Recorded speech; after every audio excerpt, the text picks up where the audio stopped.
Pemirsa Tegar TV dimanapun Anda berada, kita lanjutkan dialog spesial kita bersama Dr. Abdul Roni Angkat, Kepala Balai Pelatihan Pertanian Lampung. Di sesi pertama kita sudah mengenal Pak Dr. Abdul Roni Angkat secara lebih dalam, beliau pengalamannya, bagaimana kerjanya dan sebagainya. Kita di sesi kedua ini adalah bicara soal program kerja Balai Pelatihan Pertanian Lampung di 2001 dan 2002. Gimana Pak Dokter, ini soal program kerja 2021 dan 2022. Kalau 2022 soal pertanian kita ini bagaimana? Ya, baik. Yang pertama tentunya untuk program Lampung Berjaya ini kita sangat support Pak. Karena walaupun kita instansi vertikal, tetap kita harus komitmen membangun daerah di mana tempat kita. Betul. Nah, jadi artinya kerjasama, betul, kolaborasi dengan dinas. Kolaborasi, ya. Jadi kalau boleh dibilang anggaran kita sebagian besar, walaupun kita punya wilayah 4 provinsi, tetap 30%, 40% itu ada di Lampung. Nah ini data statistik, tidak kurang kita Pak, dari tahun 2020 sampai 2022 ada 5.000 orang yang sudah kita latih kompetensi berbagai macam, itu dari Lampung semua. Baik penyuluh, baik petani. Ya tentunya harapannya mereka bisa menjadi trigger-trigger di daerahnya masing-masing. Betul. Itu salah satu di seluruh kabupaten nih. Seluruh kabupaten di Provinsi Lampung. Provinsi Lampung. Kita prosesnya tidak bisa orang datang ingin berlatih langsung begitu, tapi selalu direkomendasikan oleh kepala dinas pertanian provinsi atau kepala dinas peternakan atau kepala dinas perkebunan. Karena kita mitra kita kepala dinas Pak. Jadi nggak bisa orang datang langsung Pak saya ingin pelatihan, nggak bisa. Nah berarti program itu artinya apa? Siapapun yang dikirim ke kita pasti ada tindak lanjutnya oleh teman-teman kita di daerah. Nah itu satu. Nah selanjutnya kalau ditanya apa yang kita laksanakan di Lampung kemarin itu 2021 kita dengan COVID itu imbas ekonomi luar biasa Pak, salah satu di sektor pertanian. Lalu muncul program pemulihan ekonomi nasional kan Pak ya, PEN, kita sebut PEN. Betul. Nah di PEN itu kita tuh benar-benar bagaimana mengupgrade teman-teman kita di lapangan, yaitu petani dan penyuluh, untuk bisa bekerja secara optimal dalam hal pemenuhan bahan pangan pokok. Karena seperti kita pahami Pak, pada saat COVID ini ternyata yang bertahan cuma pertanian, yang lainnya kan ambruk tuh ya. Nah sehingga banyak dikucurkan dalam bentuk pelatihan untuk pemulihan ekonomi nasional. Apa yang kita tekankan di sana? Petani, penyuluh harus bisa menekankan petani itu berkelompok. Pada saat mereka berkelompok, mereka diharapkan bisa membentuk sebuah korporasi. Pada saat mereka membentuk sebuah korporasi, diharapkan mereka kuat untuk bermitra sama teman-teman pengusaha, katakanlah ya pasar ya, konsumen ya. Nah dengan kondisi mereka berkorporasi, tentu mereka mudah juga mengakses pembiayaan Pak, katakanlah KUR. Nah itulah yang kita kucurkan. Nah di satu sisi kita berikan itu bantuan, kalau kita sebut AOR, Agriculture Operation Room. Semua balai penyuluh pertanian yang ada di kecamatan dapat bantuan Pak. Komputer, ada yang dapat bantuan kamera, ada yang dapat bantuan internet. Intinya mereka mempunyai sarana untuk Zoom sama kita. Bapak bayangkan Provinsi Lampung ini ada 5 berapa ya, saya lupa. Tapi semua BPP yang ada di kecamatan, balai penyuluh pertanian kecamatan pasti dapat bantuan itu. Belum lagi bantuan untuk teknologi Pak. Karena pada saat itu kita nggak bisa bertatap muka. Pelatihan nggak boleh berhenti. Sehingga apa? Kita buat seperti itu sehingga mereka bisa berdialog sama kita. Fasilitas infrastrukturnya. Dan akhirnya dengan COVID itu kita jadi terpaksa ya, dipaksa untuk beradaptasi dengan teknologi. Akhirnya bisa Pak. Biasanya kalau dulu kan saya harus datang, sekarang kita bisa langsung klik, kita ngobrol. Dan saya tawarkan juga beberapa pelatihan yang pakai online saja. Seperti di pemerintah Tanggamus, butuh pelatihan apa? Kita Pak butuh pelatihan diklat dasar mengenai penyuluhan. Online. Jam belajarnya sesuai dengan yang dimaksud supaya Anda dapat sertifikat. Itu bisa Pak. Nah, begitu juga pada saat ada meeting-meeting ke pusat. Nah, Menteri Pertanian itu, dia selalu melihat rapat itu menggunakan, di ruangan itu besar sekali itu Pak, Agriculture Operation, dia selalu lihat siapa aja bisa. Dia mau bicara sama siapa aja langsung. Dengan itu Agriculture Operation. Langsung ke petaninya langsung ya? Langsung petaninya bisa. Laporan kita juga langsung diterima, langsung ada dia baca begitu. Nah, itulah yang kita berikan bantuan. Lalu sarana prasarana Pak, banyak BPP yang udah merubuh tuh kita berikan bantuan. Ada yang senilai 600 juta, ada yang senilai 800 juta, tergantung bagaimana mereka. Nah itu kan tentu kita itu berikan juga kepada teman-teman kita di daerah ya. Nah untuk pengembangan di masyarakat, kita sebut ada pusat pelatihan pertanian perdesaan swadaya Pak. Jadi itu adalah petani-petani kita sukses.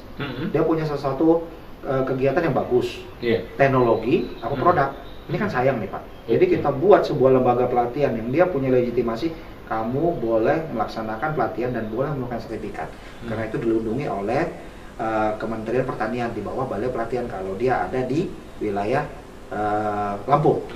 Nah, jadi pusat pelatihan pertanian pedesaan swadaya itu kelompok tani atau petani unggul kita yang sekarang jadi sekolah-sekolah petani Pak. Karena kalau langsung semuanya ke balai nggak bisa pastikan, kita nggak cukup. Nah itu juga melalui pembinaan ini kita berikan fasilitas sarana pembelajaran itu di program 2020, 2021, 2022. Kadang kita berikan seperangkat alat pembelajaran, mulai dari Infokus, laptop, kadang meja kursi. Nah, apa saja mau mereka dan itu secara rutin kita berikan. Nah, petani belajar boleh dong di situ. Nah, ini sebagai ketuk tolar ya Pak mungkin. Ini bagus deh misalnya di bidang padi organik. Udah kamu belajar di situ. Nah, mudah-mudahan nanti padi organik di mana-mana ada. Nah, kelompok tani yang muncul kita bina lagi ke sana. Kita panggil lagi, lalu kita ajarkan lagi. Apa masalahnya? Modal kita arahkan mungkin kemana, kompetensi kita arahkan kemana. Nah itu juga program yang kita sangat kita intensifkan ya, sehingga orang 2020, 2021, 2022 pun masih sampai sekarang Pak. Jadi gitu 2022. Jadi dalam artian apa? Anggaran boleh tidak ada, tapi pelatihan tetap. Nah dengan kegiatan-kegiatan online tadi Agriculture Operation Room di setiap balai penyuluh pertanian ada, dan itu sarana mereka komunikasi sama kita Pak. Oh iya betul. Petaninya ngocung deh, terus penyuluhnya bilang, saya tidak bisa Pak menyelesaikan ini. Oke, dikoneksikan kepada teman-teman di balai pelatihan pertanian Lampung. Betul. Kita punya media suara untuk mengguidance mereka. Gitu. Kalau nggak ada, kita punya teman lain. Di sini ada balai pengajian teknologi pertanian, ada balai veteriner, ada balai karantina pertanian. Itu UPT pusat, teman kita semua itu Pak. Oh iya. Nah kita selalu boleh dibilang nih empat kesatria ini di sini yang menjaga UPT. Jadi kalau bicara peternakan masuk juga ya? Bisa masuk balai veteriner karena dia bertugas dalam pengawasan kesehatan hewan Pak. Karantina pertanian itu juga lembaga UPT kita. Itu masuknya. Nah inovasinya ya ada di balai pengkajian teknologi pertanian. Nah kita bagaimana mendesimasikan teknologi itu, bagaimana memasarkannya itu di kita Pak melalui pelatihan. Jadi tidak hanya pertanian tanaman pangan, hortikultura, peternakan, perkebunan bisa. Iya. Betul bisa. Malah kita sampai kemarin kerjasama dengan teman-teman di BPS Balai Sumber Daya Perairan kalau nggak salah nih, Wais Putih ini ya. Mereka BPDAS Wai Putih itu Pak Idi Bantara. Singkat cerita di Gunung Balak itu, itu kan daerah register Pak. Bermasalah nih. Bagaimana caranya supaya daerah register aman? Ya tentu kita situ pertanian Pak. Karena orang kan butuh makan. Sepakatlah kita. Bagaimana alpukat di sana menjadi andalannya. Betul. Mungkin ada alpukat saya Siger Sebatu atau disebut apa kemarin ya kan ya. Nah itu saya di mananya pembinaan kelompok taninya. Oh iya. Jadi saya kuatkan supaya mereka kuat di situ. Ya mudah-mudahan kalau mereka kuat nggak masuk lagi ke dalam, nggak kemana-mana. Mainnya di situ lagi. Ya itu kolaborasi Pak. Kalau dengan kehutanan, perikanan juga begitu di kawasan pesisir. Dia bagian apanya, saya bagian apanya. Tapi posisi saya ada di pertanian dan saya lebih kepada pengembangan kapasitas dalam konteks peningkatan kapasitas SDM-nya. Nah, kalau bicara dalam SDM atau penyuluhan ilmunya ya leading sektornya ya Batutan ya. Betul, kita juga kan kadang-kadang menjadi supporting Pak. Bantuan dirjen teknis. Kalau dirjen teknis kan pasti bantuannya berupa alat barang. Dirjen horti, dirjen tanaman pangan. Nah, kita sebenarnya yang mengawal itu. Katakanlah bantuan bibit dari dirjen tanaman pangan. Nah, kita yang masuk untuk mengawalnya. Penyuluh kan yang awal. Penyuluh belajarnya dari kita. Nah, kita juga masuk ke lahan-lahan itu, masuk ke lapangan untuk mengawal mereka, mendimensikan kegiatan itu. Jadi kalau ditanya apakah banyak, sangat banyak sekali Pak. Dan karena kita ada di 4 provinsi, kadang-kadang saya harus ke Bengkulu juga, saya harus ke Bangka Belitung juga. Ya boleh dibilang Pak, alhamdulillah nih Pak Umar, 2 tahun saya di sini, 49 kabupaten kota itu sebenarnya saya udah dapat semuanya, kadisnya ada di sini dan beberapa bupati ada di kontak saya. Dalam artian kita suka ngobrol gitu, apa masalah di sana, masalah di sini. Dan Pak Umar jangan kaget, balai saya termasuk yang paling sering dikunjungi bupati. Sering banget bupati koordinasi ya. Dan MOU Pak, terakhir dengan Bupati Lampung Selatan, Bupati Waikanan, dengan Bupati Lampung Barat. Lalu kalau yang di luar ada Bangka Tengah, ada Bangka Barat gitu ya. Nah ini menyusul lagi ada Lampung Utara sudah juga. Ini menyusul juga. Kenapa Pak? MOU itu penting buat kita apa? Menjaga sebagai dasar kita kenapa kita alokasikan misalkan kegiatan di sana. Kan harus ada dasarnya kan Pak ya. Nah, jadi ternyata dengan kita coba mengaktualisasikan apa yang kita punya, kita sungguh-sungguh ke lapangan, teman-teman pemerintah daerah dari jajaran bupati termasuk yang mungkin provinsi tentu sebagai yang punya wilayah Pak, apresiasi kita Pak. Nah, ini yang membanggakan kita sebagai balai pelatihan gitu Pak. Kira-kira begitu Pak. Pak Dr. Angkat juga secara langsung atau secara tidak langsung itu meningkatkan pengetahuan petani terhadap teknologi ya? Benar. Nah, ini kita sekarang ini isunya dua. Pertanian ramah lingkungan, dalam tanda kurung di dalam itu ada smart farming. Kenapa? Sustainable agriculture itu kan presisi Pak. Presisi itu hanya bisa kita dapatkan kalau kita mempunyai alat-alat ukur. Kalau presisi zaman dulu mungkin kita mudah, pada saya daya dukung tanah itu masih bagus. Kalau sekarang daya dukung tanah kan udah sulit Pak. Nah, sehingga butuh pertanian presisi. Nah, pertanian presisi itu salah satu masalah kita itu air sebenarnya. Berapa banyak air yang limbah, air yang tidak bisa kita penuhi. Lalu karena airnya tidak bisa kita penuhi, pupuk yang tadi kita berikan juga tidak terurai dengan sempurna, akhirnya menjadi limbah, bahan residu kimia dan seterusnya.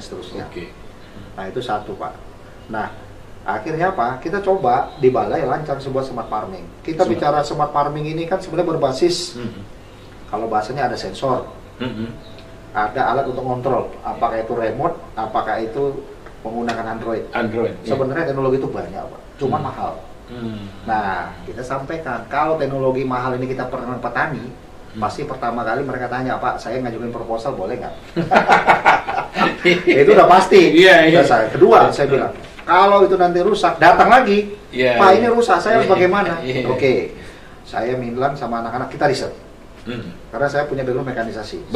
Saya ajarkan widya suara. Jadi saya sebagai mentor widya suara saya juga Pak. Jadi kita riset. Jadi pas sekali teknologi itu. Nah, akhirnya dapatlah sebuah alat ya yang sederhana.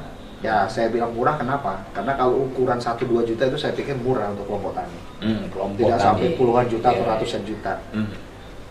Bisa diberi punya sebuah sensor suhu, sensor kelembapan, sensor udara, sensor cahaya, terserah apa maunya kita, dan itu ada di marketplace, artinya bisa dibeli bebas. Kita buatkan modul sensornya, kita rangkai IC ya, dengan pengetahuan saya kita rangkai IC, resistor segala macam. Jadi lalu ini bisa kita konekkan ke HP dengan menggunakan bahasa Android dan kita install. Nah, sebetulnya HP saya lagi dipakai meeting itu ada di situ, dan saya bisa mengontrol lahan pertanian saya dari mana saja. Saya bisa mengalirkan air di situ, saya bisa ngecek apakah cukup air apa tidak, apakah pupuk harus masuk apa tidak, dan seterusnya. Nah, ternyata itu luar biasa, itu bisa dipraktekkan juga di provinsi lain Bang? Bisa, dan di Lampung sendiri kita sudah beberapa udah kita install Pak. Kabupaten kota. Benar, gitu loh. Karena memang sudah banyak juga dari Lampung sendiri yang kita latih. Pelatihannya namanya smart farming. Banyak dari teman-teman kita di Lampung yang sudah kita latih, dan beberapa udah kita instalkan. Nah, tinggal nunggu kadang-kadang bagaimana Pemda ya menyambut ini, kita terjunkan orang kita. Nah, sehingga dengan itu apa Pak? Mereka harus tadi menyiram, nggak perlu menyiram, dari Jawa aja spray. Teknologi ya. Iya, berapa banyak dia nyiram kalau 2000 meter persegi cabai. Lumayan kan Pak? Nah, kalau kita masukkan di situ pupuk kimiawi, udah sama dengan melaksanakan pemupukan. Nah, itulah yang kita coba alokasikan. Poin yang sangat murah. Nah, poin itulah yang teman-teman datang Pak. Jadi saya sampaikan, teknologi apapun yang kita berikan kepada petani kalau udah namanya mahal, sulit diakses, nggak usah. Itu membebani kita, pasti saya bilang. Betul. Programnya pun kita rancang sendiri Pak. Sampai ke sininya kita rancang sendiri. Sehingga apa? Aku yakin saya kalau mana yang rusak saya bisa benerin saya. Poinnya di situ. Oke, gitu, Pak Dokter Ron, kita lanjutkan nanti sesi berikutnya. Ini menarik nih, apalagi bicara teknologi pertanian. Memang saatnya sudah harus teknologi pertanian. Ya, pemirsa Tegar TV dimanapun Anda berada, ini semakin menarik. Tapi kita harus berada pada ujung sesi kedua, dan kita akan lanjutkan pada sesi selanjutnya, sesi ketiga. Jangan kemana-mana pemirsa, tetap di Tegar TV.